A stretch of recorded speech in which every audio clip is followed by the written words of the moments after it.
чем будет заниматься наша фракция. Вообще хочу сказать, как социал-демократическая наша партия, прежде всего задача состоит работать и принимать те законы, которые будут касаться улучшения жизни для большинства жителей и прежде всего для большинства семей. Это вопросы, которые касаются у нас жилищно-коммунального хозяйства, бесплатного обеспечения лекарственных препаратов.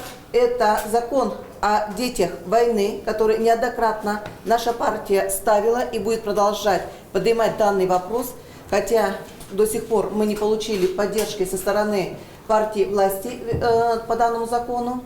Это по детям-сиротам, инвалидам, всех несоциально защищенных слоев населения. Как вы относитесь к предложению ваших коллег сложить мандаты?